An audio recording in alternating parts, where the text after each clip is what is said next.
Good morning, afternoon, or evening. My name is Gamriel, and today is the start of a new series where I cover the many aspects of Stalker Shadow of Chernobyl and what makes it a great game. Stalker Shadow of Chernobyl has an amazing atmosphere, and that is what we will be covering in this video. Stalker Shadow of Chernobyl is a post-apocalyptic game that has an intriguing story, gameplay, and world. From the moment you step out of the first bunker, you can feel isolated from the rest of the world. The zone is the only part of the Earth that is corrupted, so it makes sense. It has been quarantined, and those in the quarantine are not allowed to leave. Nobody gets in, and nobody gets out. The atmosphere is extremely oppressive, and you feel this. In the game, you're no super soldier or superhero. You're very much mortal, causing the game to become very tense and panic-inducing in some sections.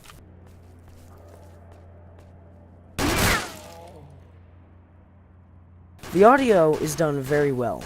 There is no music except for the ambient sounds and the very faint background music that is not very audible unless you concentrate and won't play in combat.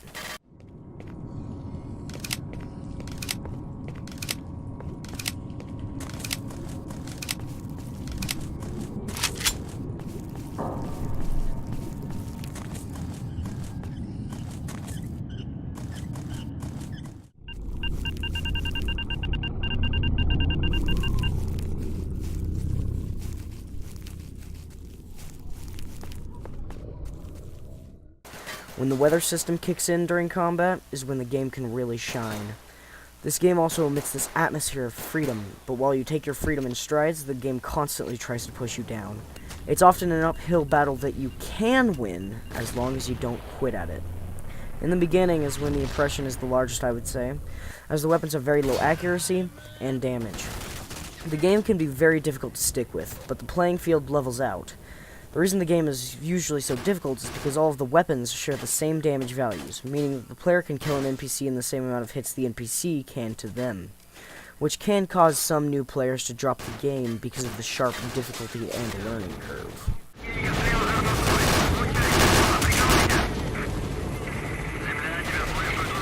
In the abandoned bunkers and tunnels is where the audio design really stands out.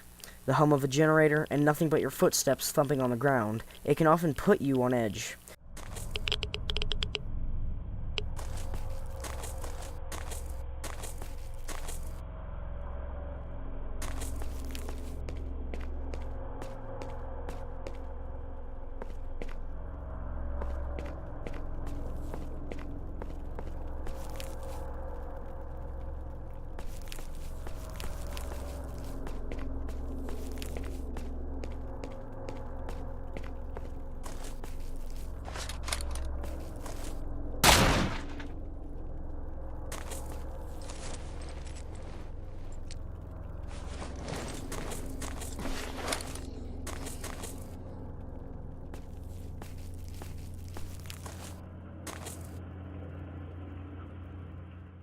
For example, I had cleared an area of a single bloodsucker. When I returned for a quest, there were 3 of them.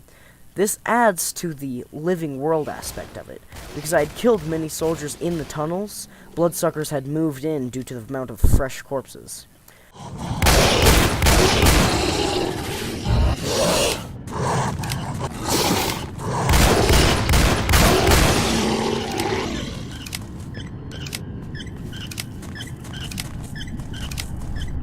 The game has many factions which you may ally with, all of them having benefits as well. But there are the many lone stalkers out there that prefer not to align with anybody, and instead prefer to focus on personal agendas instead of become a part of a larger group. The final area of the game was probably the most exhilarating I have felt in a while. With a massive battle between every faction in the game, and the military doing bombing runs in helicopters, it really feels like you're a small bug in comparison.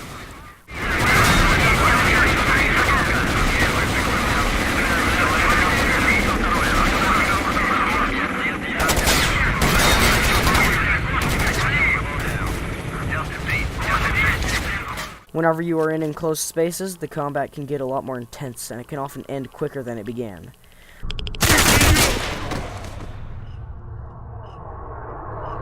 Overall, the atmosphere in the game has been crafted to almost perfection. Really, the only times that the atmosphere is ruined is when either the game bugs out or you're dying constantly. Because this game hates you, and it wants you to know it. The immersion is another factor that drew me in. It was a very tactical shooter almost. The enemies were very smart, but sometimes they seemed too smart. Almost like a computer. But otherwise, their AI was very well designed. They would shout at each other while they were in combat, and they would do things that almost seemed like teamwork. And it really did make these feel sort of like real people. Thank you guys so much for watching this. Now, as I've said in the beginning, I would like to continue this as a series, but I can only do that if you guys hit the like button and to show me that you're actually interested in this series.